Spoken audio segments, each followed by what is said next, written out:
With all the changes happening in the real estate market, the new NAR settlement, we're getting this question a lot, and that is, do I really need a real estate agent? Am I better off just going at it alone? And today, we're gonna talk about that. Now, obviously, we're realtors, so we may be a little bit biased, but we're gonna look at this from all different angles to really break it down, to really answer the question, do you really need buyer representation? Short answer is, do you need it? No. Should you maybe have it? Probably, but we're gonna break it down step by step. Hi, I'm Scott Oyler with Oyler, Hines at Coldwell Banker Realty here in Cincinnati, and I'm joined by Laura Wogan, who is our buyer aficionado. She has been in real estate for over 20 years, actually 20 years this year, 20-year anniversary.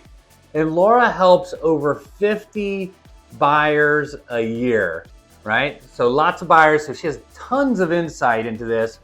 So let's tackle this topic. The question we get sometimes is, it's pretty easy to find homes that are available. They're on all the different public websites and everything like that. Right. So why would I use an agent to try to find a house? So I think the easy part is finding it online yourself. People have so much access to apps and websites and Realtor.com and Zillow. But I think a lot of properties are also not listed. I'd say maybe 20% of the buyers that we helped myself last year were probably not on the market. They either were thinking about it, the property wasn't ready, but they were willing to show it early, or maybe it was a coming soon, and by the time it hit the market, the showings were already booked or full. So I think there's a lot of reasons that you could miss it if you're just waiting to browse it online and using your phone and app and just casually scrolling at night when you're in bed versus getting them the day they maybe come out, or having some connections with folks to try to find it before it's actually on the MLS. Right, and that's where we see a lot of times, right, is everyone can set themselves up on notifications on Zillow, Realtor.com when something goes live. And what's unique in our market is we do allow coming soons, where the agents can post something coming soon up to 10 days before it actually goes live. And I know on a number of our listings, sometimes the day it goes live, we've already got 10 to 12 showings scheduled, that were scheduled earlier in the week for the day it goes live, right? Right. So the folks that are just seeing it once it's already on the market, they're already a little bit behind the eight ball. Might not be able to get in, might miss getting into multiple offers and lose that opportunity. Right, because we know that this market in the last few years is fast. Yeah, very, you have very to be fast. Prepared. Absolutely, absolutely. So speaking of speed and how fast you need to get into the properties, gets us to talking about access to the property. Yeah, access is a big thing. Obviously, if you wait till an open house, chances are the house is already sold, right? When you think about the median days on market in Greater Cincinnati has been 3 days. So a lot of times it's sold before it even hits an open house. Obviously you could reach out directly to that listing agent, but if there's already showing scheduled at, during times you're gonna have to work around that schedule and that listing agent schedule versus that buyer's agent who that's all they're doing, working with buyers, focusing on trying to get you in there as soon as possible. So that's a big thing with speed in this market. Now, if we were in a different market, kind of back like what we saw in 2012, 13, 14, you had a little bit more time, but speed's a big one here. So making sure you're getting that quick access to the house, because the listing agent isn't just going to be able to drop everything they're doing to get you in there. They may say, hey, you got to see it at the open house, or I can only do between this time and this time. So now let's talk a little bit about value. I mean, this market's been a little funky, right? With multiple offers and knowing the value.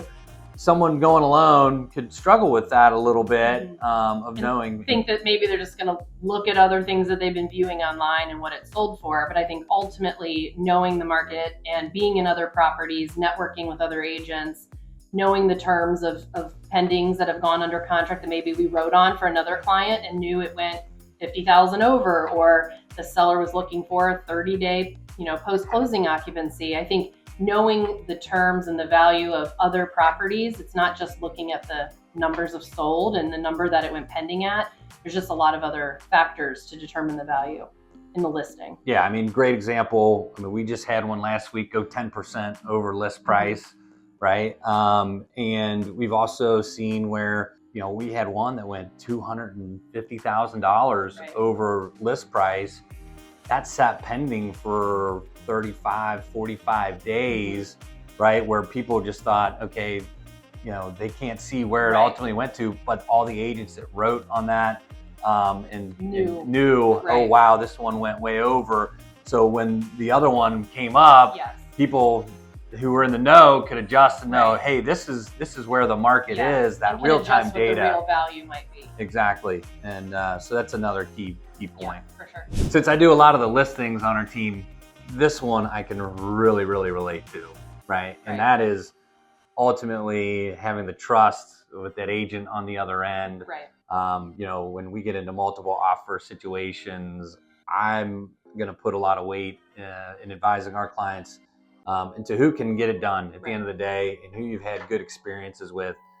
And when you're just working directly with a buyer, sometimes it's a little nervous because you don't know them. You don't know they don't know the process. You don't know the qualifications. Right. That's a big one. And I know you've had a lot of success with that. I think having good peer relationships in our industry is very important and speaks to the success of our clients. Just this year, we had one where the listing agent knew me and our team and was telling their seller, hey, we have 2 offers. They're very similar, but the benefit of working with someone we know and trust is going to get it closed. And that ultimately helped us win in multiple offers.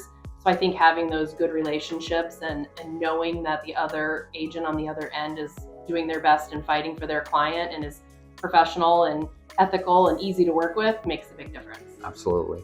Okay, let's switch over to one thing that you're really good at as well. There's many, right, Laura? Many. Of course, right? The negotiations. But negotiations, that's one I know you really like. Right. You've really helped a lot of people because it's not always about price. For sure. I think it's really important that the buyers know what all their options are, like a menu of these are the things that we could offer and how we can craft the offer, and the buyer can pick and choose.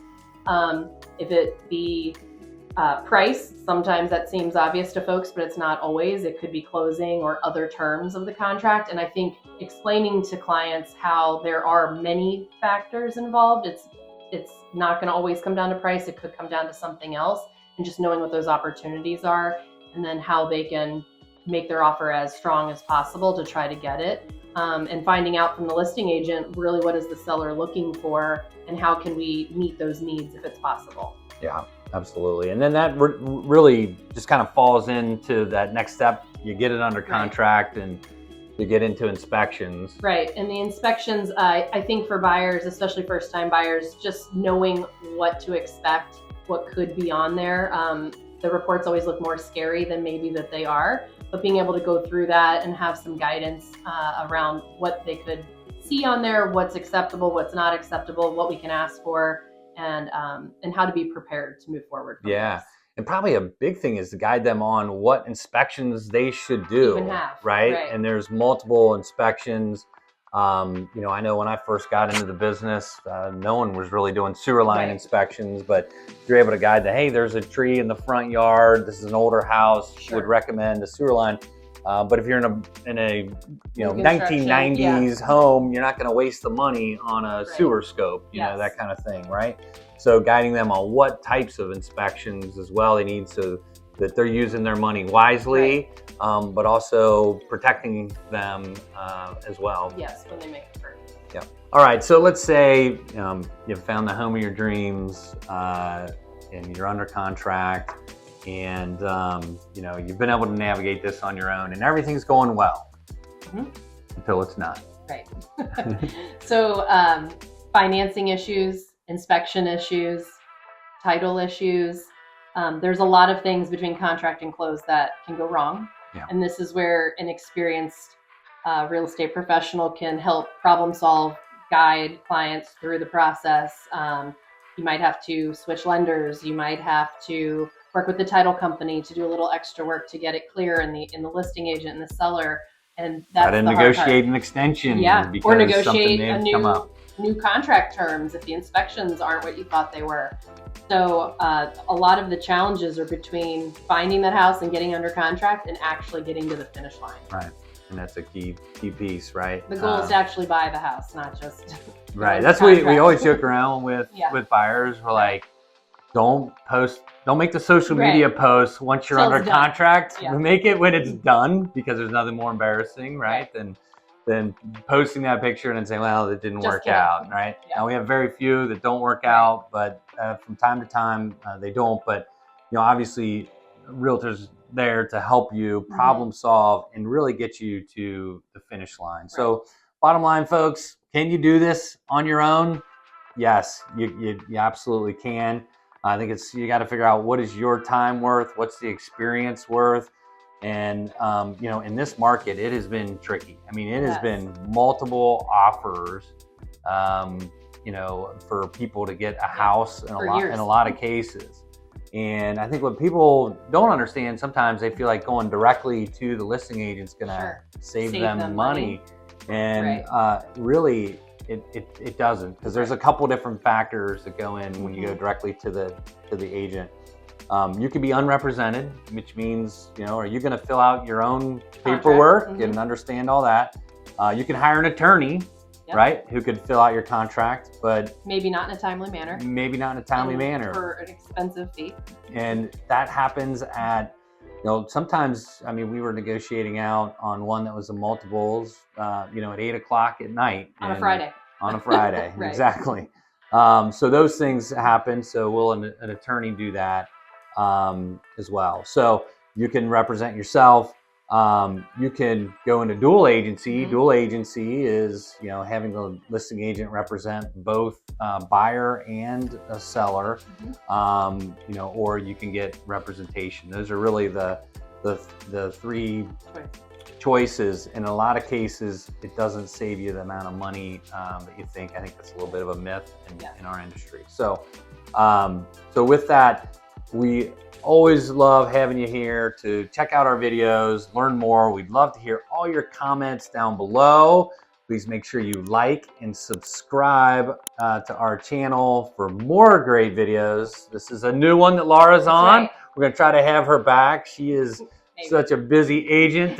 So let us know how you think Laura did on one of her first videos. But no, seriously, Laura is one of our top buyer agents here, been with us for a long time.